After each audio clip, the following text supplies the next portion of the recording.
এই হলো একটা নতুন দিনের সকাল। আর এই সকালটা কতটা গুরুগম্ভীর হয়ে আছে। আকাশে প্রচুর মেঘ করেছিল, আর আমার কলেজে যাওয়াও লাগবে, ক্লাস আছে। মানে খুব একটা বাজে পরিস্থিতির সম্মুখীন হয়েছিলাম, কি করব ভেবেই পাচ্ছিলাম না। মানে যখন তখন বিশাল জোরে বৃষ্টি নেমে যাবে। তো ভাবতে ভাবতে চলে গেলাম আমার প্রতিদিনের ডিউটিতে। চলে আসলাম রান্নাঘরে। এখানে কিছু বাসন পড়ে আছে, এগুলোকে আগে ক্লিন করে নেব, তারপরে হচ্ছে রান্নাটা শুরু করব। বাসন মেজে টেজে পরিষ্কার করে আমি হালকা নাস্তা বানিয়ে তারপর সেটা আমি ভিডিও নিতে পারিনি। তারপর চলে আসলাম হচ্ছে রেডি টেডি হয়ে চলে গেলাম আমার মানে ক্লাসে যাবো আর কি, কলেজের উদ্দেশ্যে রওনা হলাম। তো এই যে এখন একটু জোরে জোরেই হাঁটছি, কারণ আমার এমনিতেই হাঁটতে হয়, তাই এই হাঁটাটাও হয়ে গেল, প্লাস আমার কলেজেও যাওয়া হয়ে গেল। এই যে কতটা দৌড়ের ওপর ছিলাম, একে তো দেরি হয়ে যাচ্ছে, আর তার মধ্যে একটু ইচ্ছাকৃতই জোরে হাঁটছিলাম। এই যে কলোনি দিয়ে বের হয়ে যাচ্ছে, খুব ভাল লাগছিল যদিও পরিবেশটা। আর বৃষ্টি হয়েছিল, তো বৃষ্টির পরের পরিবেশ, এটা খুব ভালো লাগছিল। এই যে রোডে ঘাটে একটু একটু করে জল জমে আছে। আর এই যে কলেজে চলে আসলাম, কি যে সুন্দর লাগে পরিবেশটা, আমার কাছে খুব ভালো লাগে। বৃষ্টি হয়ে গেলে এমনিতে অনেক সুন্দর লাগে, গাছপালাগুলো দেখতে ভালো লাগে। মানুষ যেমন স্নান করলে সুন্দর দেখা যায়, বৃষ্টির পরে পরিবেশটা ওর স্নান করে, তো খুব ভালো লাগে দেখতে তখন। তারপর চলে যাচ্ছি আমার ক্লাসে, আর সেখানে গিয়ে আমার সুইট হার্টদের সাথে দেখা হবে, সেটারও একটা অপেক্ষা আছে।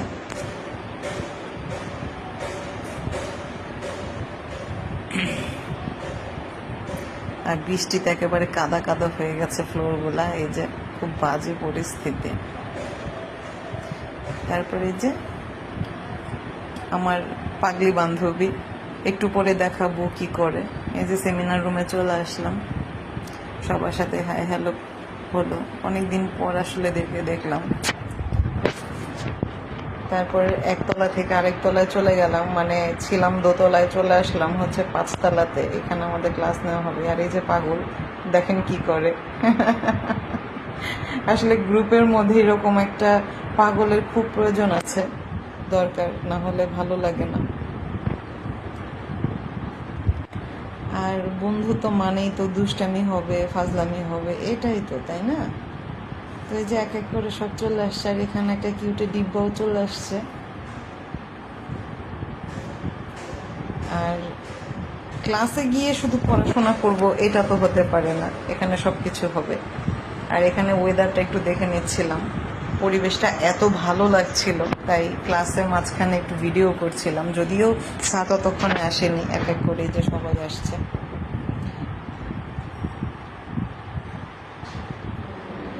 আসলে বড় ক্লাসে হয় কি, ক্লাসের চাইতে আড্ডা মারাটা হচ্ছে বড় ব্যাপার।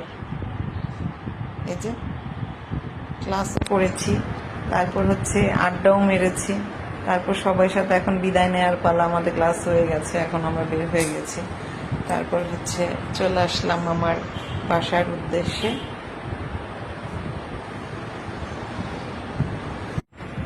এটা হচ্ছে আমার বাসা যাওয়ার পথের রাস্তা, আজিমপুর কলোনি। তো এই জায়গাগুলো কতটা ডেভেলপ হয়ে গেছে এটাই দেখছিলাম, ডে বাই ডে অনেকটা উন্নত করে ফেলেছে জায়গাগুলো। তো চলে আসলাম বাসায় এসেই দেখি আমার ঘাড়ের ওপরে এতগুলো কাজ জমে আছে, কারণ সকালে আমি তেমন কোনো কিছুই করতে পারি, সব করব।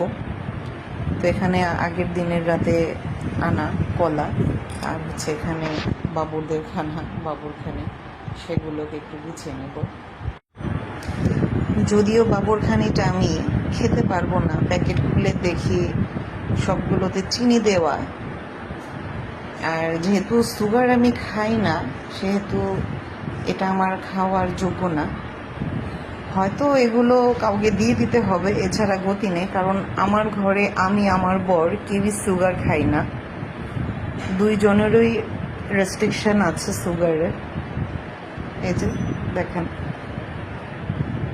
এগুলো মানে এনে আমাকে বলছে কি চিনি ছাড়া ছিল না, তো তাই এগুলো নিয়ে আসলাম। কিন্তু একবার ভেবে দেখিনি, আমরা তো খেয়ে চিনিটা খাই না। যাই হোক, যেটা পেয়েছে সেটাই এনেছে আর কি। তো এখন আমি একটা ডিম সিদ্ধ করে খেয়ে নেব, যে খেয়ে নিলাম। এটা খেয়ে তারপর হচ্ছে আমি রান্না বান্নার কাজে লেগে যাব। আর যখন চিন্তা করছিলাম আজকে কি রান্না করব কি করব না, ঠিক তখনই একটা ফোন চলে আসে।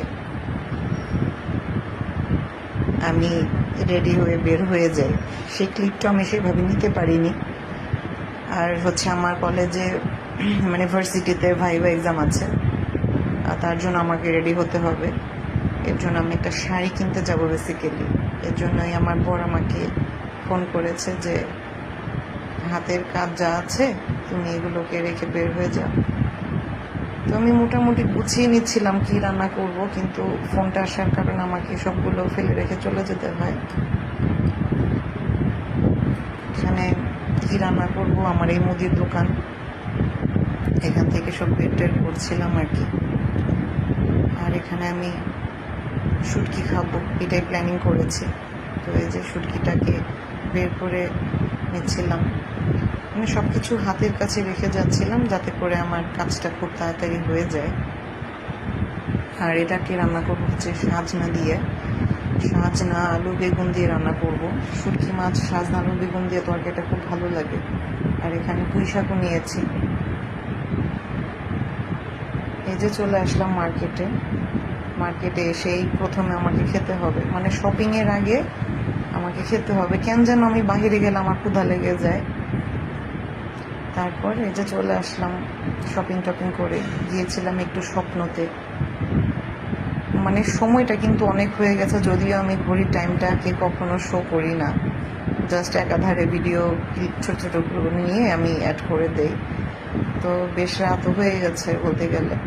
তো এখানে পোশাকগুলো কেটে নিয়েছি হচ্ছে মাছগুলোকে কেটে একদম ধুয়ে টুয়ে মশলা মাখিয়ে নিয়েছি। এগুলোকে আমাদের আঞ্চলিক ভাষায় লইটা শুটকি বলা হয়। তো ওই যে কক্সবাজারে পাওয়া যায় না লইটা ফ্রাই, তো ওই ভাষাটাই আমরা বলি। জানি না কোন দেশে কোন আঞ্চলিক ভাষায় এটাকে কি মাছ বলে, আমরা বলি লইটা শুটকি। তো এখানে মশলা টশলাগুলো বেটে টেটে নিয়েছি হচ্ছে শাকটাকে ফোড়ন দেবো বিধায় আমি রসুন কুচি পেঁয়াজগুলো নিয়েছি। আর দিয়ে দিলাম এখানে ভাতের চাল, আর এখানে একটুখানি তেল দিয়ে শাকটাকে আমি মানে নরম করে নেব। ইতিপূর্বে আমি বলেছি শাকটাকে যদি মানে 80% কুক করে নেওয়া যায়, একটু হালকা তেলের মধ্যে, শাকটা কালোও হয় না। আর হচ্ছে পরবর্তীতে ফোড়ন দিয়ে নিলে শাকটা খেতেও বেশ ভালো লাগে। রান্না করতে করতে মাঝে মধ্যে মনে হয় যে এমন যদি হতো যে ঘরে গিয়েই দেখবো আমার জন্য রেডিমেড কিছু অপেক্ষা করছে, গিয়েই আমি খেয়ে জাস্ট শুয়ে পড়বার, কোনো কাজ নেই। অনেক সময় এমনটা আসলে সত্যিই মনে হয় যখন আমি খুব বেশি টায়ার্ড হয়ে যাই, কিন্তু কিছু করার থাকে না। বাহির থেকে খাবার কিনে খাওয়াটা একরকম, আর ঘরে রান্না করা খাবারটা কিন্তু আরেক রকম। তো বিষয়গুলা খুব মিস করি। আমরা দুইজনে যখন ক্লান্ত হয়ে যাই, কিছু করার থাকে না ওই মুহূর্ততে, অনেক কষ্ট করে সবকিছু ব্যালেন্স করতে হয়। কিছু সময় দেখা যায় মানে ও আমাকে বলে যে বাইরে থেকে খাবার অর্ডার করে দে, কিন্তু আমি না করে দেই। কারণ হচ্ছে সারাদিন পরে মানুষ একটা সময় তো একটু শান্তিতে খাবার খাবে। তো এর জন্য আমি কখনোই বাইরের খাবারটাকে এতটা অ্যালাউ করি না। আমার যতটাই কষ্ট হোক না কেন, আমি ঘরের ফ্রেশ খাবারটাকেই প্রেফার করি। কারণ বাহিরে তেল মশলার কোনো ব্যালেন্স থাকে না। আর নিজের রান্নাটাকে তো আপনি আপনার মতন করে মনের মাধুর্য দিয়ে রান্না করতে পারবেন, সেটা আমিও করি। তো এখানে আমার শাক ভাজিটা হয়ে গিয়েছে, এটাকে আমি নামিয়ে নিব। শুটকিটা রান্না করার জন্য তো আমি আগে সব কিছু রেডি করে রেখেছিলাম। এখানে শুটকিগুলোকে ভেজে নিচ্ছি। আর এখানে ভাতটাকে বারবার করে দেখছিলাম, কারণ এটা হচ্ছে গ্রামের চাল, আর এটাকে যদি একটু শক্তর মধ্যে না নামানো যায় তাহলে ভাতটা নরম হয়ে যাবে। আর এখানে আমার শুটকি মাছগুলো ভাজা শেষ। এখন এখানে দিয়ে নেব হচ্ছে পেঁয়াজ কুচি, আর আমার মশলাগুলো তো আগে বেটে নিয়েছি সেগুলো দিয়ে দিব। আর এখানে কিছু বাসনও পড়েছে, সেগুলো গুছিয়ে নিচ্ছিলাম যে ধুয়ে নিব, কারণ রান্নার জায়গা হিবিজিবি থাকলে খুব একটা ভালো লাগে না। পরিষ্কার আমার অনেক পছন্দ, সেই হোক রান্নাঘরে বাসন পড়বে সেটা ঠিক আছে, কিন্তু হাতে হাতে ধুয়ে নিলে হয় কি জায়গাটা ক্লিন হয়ে যায়, কাজ করতে অনেক ভালো লাগে।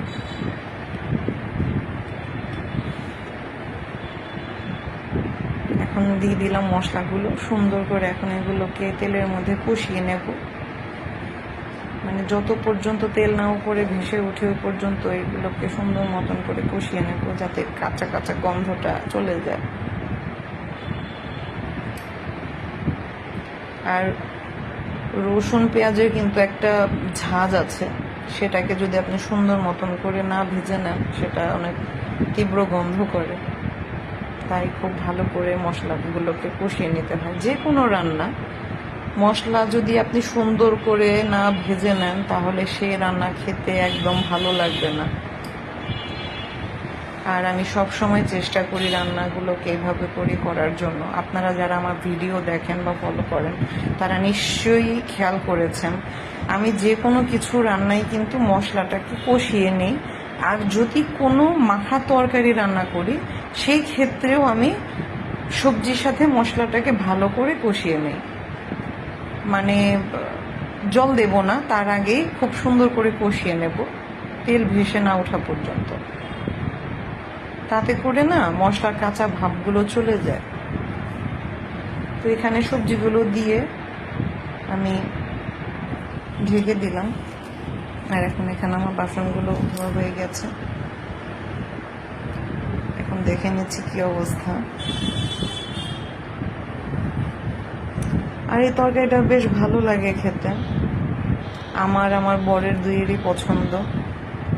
শুটকির তরকারি, শুটকির ভর্তা কিংবা শুটকির তরকারি, আর হচ্ছে ওই লাউ পাতা দিয়ে বড়া, এগুলো খেতে খুব ভালো লাগে শুটকি দিয়ে। আর এখানে হচ্ছে পাট শাক।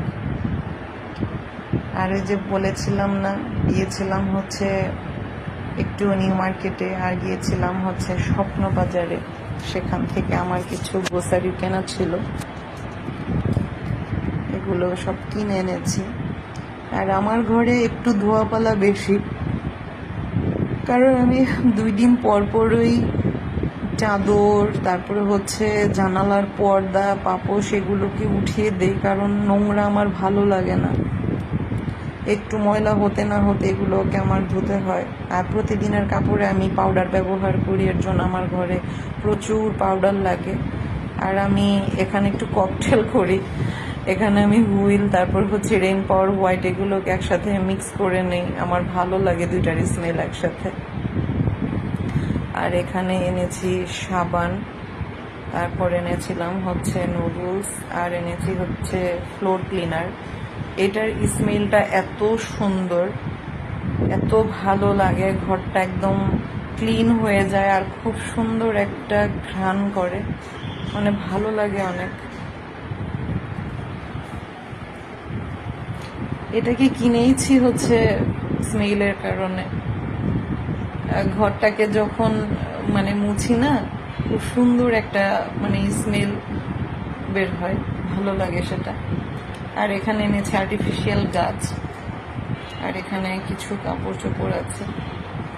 আর ওই যে পিনন, ওখান থেকে একটা শাড়ি কিনেছি। এই শাড়িটা কিনতে কিনতে আমার প্রায় 1.5 থেকে 2 ঘন্টা লেগে যায়, কোনো কিছুই পছন্দ হচ্ছিল না। তারপরে গিয়ে আমি এই শাড়িটাকে পছন্দ করি, আমরা দুইজনই পছন্দ করি। তবে সে আমাকে আরেকটা জিনিস কিনে দিয়েছে এই শাড়িটা পরার জন্য, দিয়েছে হচ্ছে একটা গলার সেট, এই যে দেখাচ্ছি, মাদুরাই একটা সেট, ইন্ডিয়ান, এত সুন্দর, মানে বলে না সিম্পলি